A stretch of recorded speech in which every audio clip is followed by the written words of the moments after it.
Don't make France angry, because there are probably only three countries that could defeat them in an all out war. And those three countries are the United States, China, and maybe, just maybe, the United Kingdom. And I know a lot of you guys are thinking, well, no, look at Macron, he's so weak. Absolutely, I agree with you, but he does not reflect the French military. That is a terrifying machine. If you go back, I don't know, the past 5 to 8 leaders of France, yeah, they seem weak and they do not reflect how terrifyingly powerful their military is. And you may be thinking, well, what about World War II when they surrendered so quickly to the Germans? That's because they chose the wrong guy, Pétain, to lead them. But here's the thing, for centuries before World War II and well after World War II, France has been maintaining and strengthening its expeditionary forces. They are constantly fighting some kind of war or skirmish or something, just like the United States, all over the world, but the French are primarily doing it in Africa. And it's well known that any of the French special forces or the Foreign Legion or any French mercenaries are known for their ruthless brutality compared to all of the other NATO countries, comparable possibly even to Russia. I know that's not a good thing. It's actually something that's very terrifying. What makes it even scarier is that the French have a superior form of espionage and intelligence gathering than Russian. So they're horribly brutal, but they are much more effective in gathering what they need to know. I know I offended some people when I said that the UK stands a chance at being able to defeat France in a war, but that is simply because the UK has more interoperability with all of the other NATO tech. The French do not, because in 1967, they pretty much left NATO Operative Command, and they didn't rejoin until about 2009. So there was a lot of French military tech that just wasn't interoperable with other NATO weaponry. The French did this because they wanted to have their own form of strategic autonomy, and in my opinion, they just wanted to be able to subjugate their former African colonies and have some influence in Southeast Asia. Other than the UK's interoperability edge over France, I believe that France has a superior overall military. I mean, both countries produce some of the best fighter jets on the planet, top tier right up there with America. They also produce some of the best drones, the best armored vehicles, the best tanks, the best artillery, and of course, they're both nuclear powers, and both countries, unlike Russia, can produce aircraft carriers, and each of them have at least one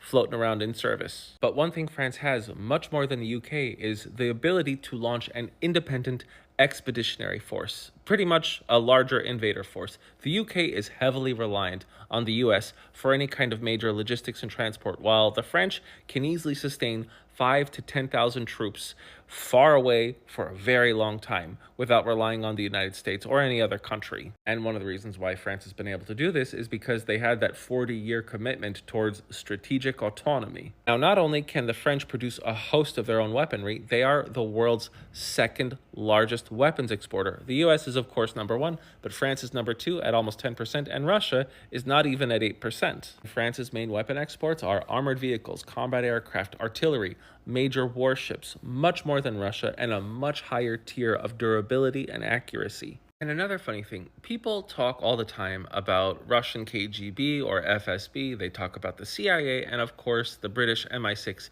but nobody talks about the French DGSE, which is their espionage network. They are terrifying, they can infiltrate anything, and even the American CIA is afraid of them. And one of the advantages that the DGSE has over, let's say, the CIA or other intelligence networks is that they are fully integrated with special forces. So there's a lot less red tape for them to go through if they want to conduct not just intelligence gathering operation, but actual combat. This allows them to carry out a lot more deniable operations quickly with a lot more secrecy than other institutions. And the funny thing about these deniable operations, and it's not just limited to the DGSE, but a lot of French mercenaries and other special forces have had run-ins with Wagner Group and other Russian mercenary groups in Africa, and it seems that the French generally always win. When the Russians try to block French movements, the French just go through and the Russians get a little mad. And of course, if you can remember just over the past month and a half, when the Russians were accusing French mercenaries of digging mass graves, the French just sent their drones over and showed that it was actually the Russian Wagner Group and mercenaries. They were the ones digging the graves and putting the bodies in themselves. Like I've said before, what makes the French so terrifying is not just their capability for brutality, their sophistication of their weaponry, but they do have a higher degree of intellect in employing it.